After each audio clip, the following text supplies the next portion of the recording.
On the morning of November 22, 1963, Dallas, Texas, was alive with anticipation. The city had prepared for the arrival of the President of the United States, John Fitzgerald Kennedy, a man whose youth, charisma, and vision had captivated the nation. Tens of thousands of people lined the streets along the route of the motorcade, waving flags and craning their necks to catch a glimpse of the 35th president. The autumn sun illuminated the city, casting long shadows on the buildings, and the air carried the crisp chill of early winter. President Kennedy, seated in an open-top Lincoln Continental, rode with First Lady Jacqueline Kennedy, Texas Governor John Connally, and his wife Nellie Connally. Secret Service agents flanked the vehicle, their eyes scanning the crowd for threats, their ears attuned to the sounds of the city. The atmosphere was a mixture of celebration and routine. City officials proud to host the nation's leader, citizens eager to witness history, and security forces alert to any danger. As the motorcade turned onto Elm Street, entering Dealey Plaza, the president waved to the crowd, unaware that within moments, his life would be violently cut short. From a nearby building, a sniper positioned himself in the Texas school book depository, preparing a sequence of shots that would shake the nation. The man, Lee Harvey Oswald, had brought with him a rifle and a plan. Minutes stretched with an eerie calm as the motorcade approached the designated spot, beneath the window from which he would fire. At 12:30 p.m., the first gunshot rang out. Those nearby initially mistook the sound for a firecracker or a backfiring engine. Confusion swept through the plaza. The president's car had barely moved when the second shot struck, hitting President Kennedy in the neck. The impact threw his body forward, and the expressions on the faces of witnesses shifted from elation to horror. The crowd began to scream. The First Lady instinctively moved toward her husband. Governor Connally, seated in front, reacted to his own injuries, unaware that they were all part of a singular, tragic sequence of violence. A third and fatal shot struck the president's head, causing catastrophic injury. The motorcade surged forward to Parkland Memorial Hospital, where doctors worked frantically to save him. At 1 p.m., John Fitzgerald Kennedy was pronounced dead. The nation had lost its leader in an instant, and the city of Dallas became the epicenter of a shockwave that would reverberate worldwide. Immediately following the assassination, law enforcement scrambled to secure the area. Officers from the Dallas Police Department moved swiftly to apprehend the suspected shooter. Lee Harvey Oswald was arrested later that afternoon at the Texas Theater, approximately an hour after the shooting, charged initially with the murder of a police officer, J.D. Tippit, whom he had killed in a separate incident. Within days, Oswald would be officially charged with the assassination of President Kennedy. The events in Dealey Plaza were witnessed by hundreds of people, and photographs, films, and news reports captured the horror in real time. The most famous of these, the Zapruder film, recorded every second of the assassination from a nearby vantage point, providing an unflinching visual record of the sequence of shots. Analysts and investigators would later pore over every frame to reconstruct the tragic event and understand its timing, trajectory, and impact. President Kennedy's death plunged the nation into mourning. Vice President Lyndon B. Johnson was swiftly sworn in aboard Air Force One, with Jacqueline Kennedy at his side, still in her blood-stained pink suit.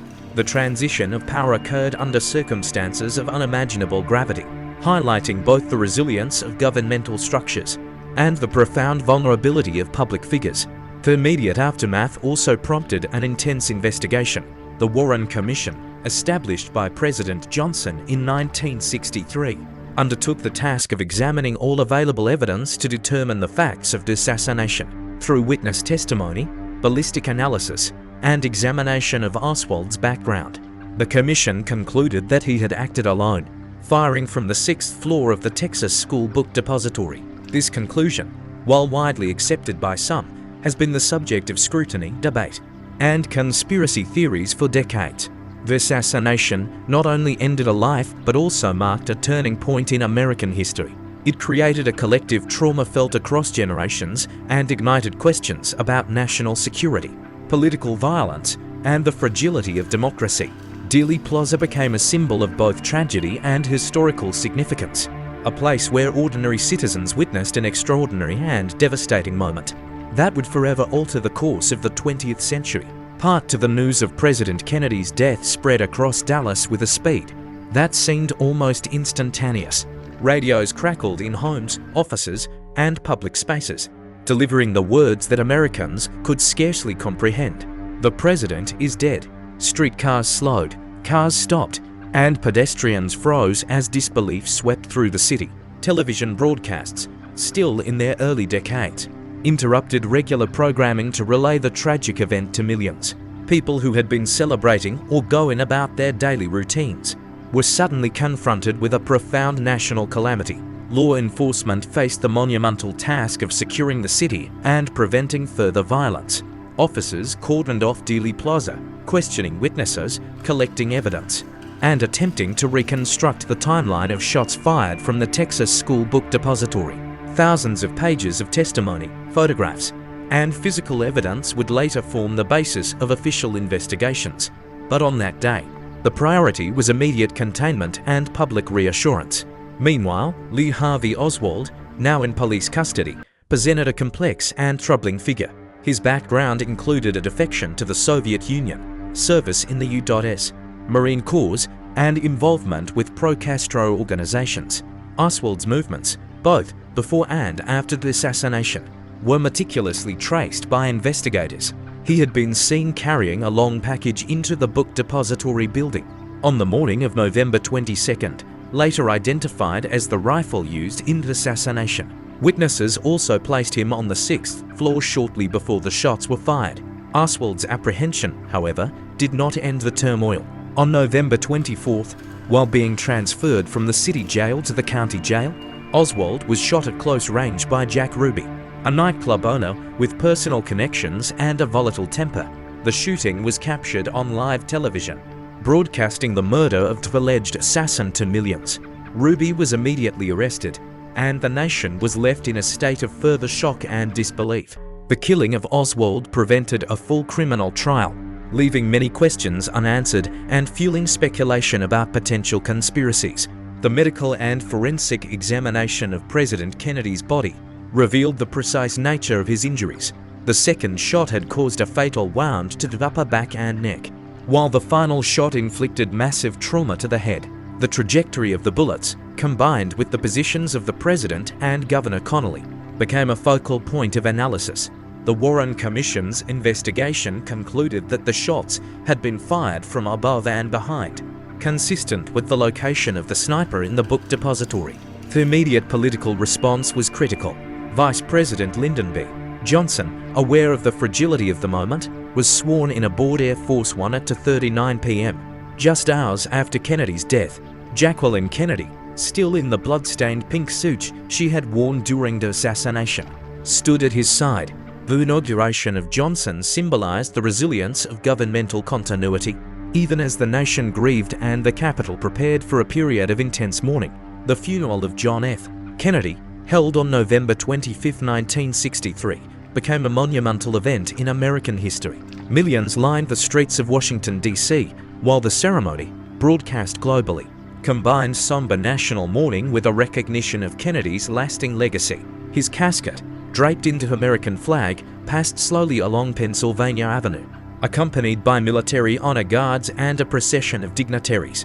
Among those present were world leaders, members of Congress, and representatives of every branch of government, all witnessing the gravity of a nation's loss. Public reaction in the United States was a mixture of grief, fear, and uncertainty. Citizens struggled to comprehend how an act of violence could strike at the heart of the nation's leadership. Newspapers carried front-page accounts detailing the events, photographs, and eyewitness testimonies, while radio and television broadcasts replayed footage from Dealey Plaza repeatedly. The combination of immediacy and visual evidence created a profound collective trauma. Investigations following the assassination aimed to clarify the facts and ensure accountability. The Warren Commission, chaired by Chief Justice Earl Warren, examined ballistic reports, eyewitness testimony, and the chain of custody for all physical evidence. Their conclusion that Lee Harvey Oswald acted alone remains the official account, although subsequent inquiries and independent researchers would continue to question aspects of the case. The forensic reconstruction of the event including the analysis of bullet trajectories and the timing of shots, became one of the most detailed and scrutinized investigations in American history. Internationally, the assassination sent shockwaves through governments and citizens alike. Leaders from around the world expressed condolences, and media outlets provided continuous coverage of the event. The symbolic impact of Kennedy's death was profound. He had represented, for many, a vision of optimism, leadership, and progress during a period of global tension.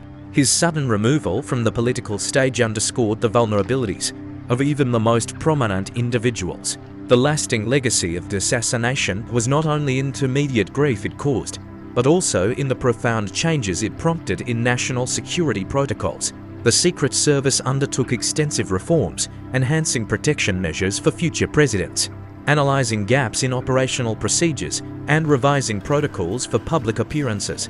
Dealey Plaza itself became a place of historical significance, a site studied extensively for lessons in both security and the vulnerability of public figures. Part 3 Conclusion. Over time, the assassination of President Kennedy became a defining event of the 20th century, symbolizing both the fragility of life and the precariousness of political power. The tragedy spurred an era of investigation, reflection, and cultural memory that continues to shape how the nation understands violence, leadership, and civic responsibility. The Warren Commission's findings, though conclusive in their official capacity, did not silence speculation. Researchers, journalists, and historians continued to examine inconsistencies, questions of motive, and the broader context of Cold War tensions. The impact on the American psyche was profound. The nation grappled with collective trauma, mourning a leader whose vision for progress had inspired hope. Kennedy's death became a moment of national vulnerability, exposing the extent to which the president's personal safety was entwined with the political stability of the country. Citizens began to perceive the fragility of their own democracy in stark terms, and the event left an indelible imprint on the cultural consciousness of the era. Beyond the immediate political and social consequences, Kennedy's assassination influenced media, law enforcement, and historical research. The unprecedented live coverage of Oswald's murder by Jack Ruby highlighted the growing power of television as a tool of information and influence. Forensic and ballistic analyses developed during the investigation advanced methods for crime scene reconstruction, influencing law enforcement practices for decades. Dealey Plaza itself was transformed into a historical site where scholars, tourists, and citizens reflect on the tragic events of November 22, 1963. Ultimately, the assassination underscored the tension between public visibility and personal vulnerability. A president who symbolized hope and change was violently removed in full public view, leaving the nation to grapple with questions of security, responsibility, and the limits of human foresight. The death of John F. Kennedy remains a stark reminder of the fragility of political life and the enduring consequences of a single, violent act. Through meticulous investigation, historical documentation, and ongoing reflection, the events of that day have been preserved in collective memory. While many questions and theories remain, the fundamental facts, the date, the location, the victims, the assailant, and the sequence of events stand as unalterable testimony to a moment of tragedy that forever altered the course of American history.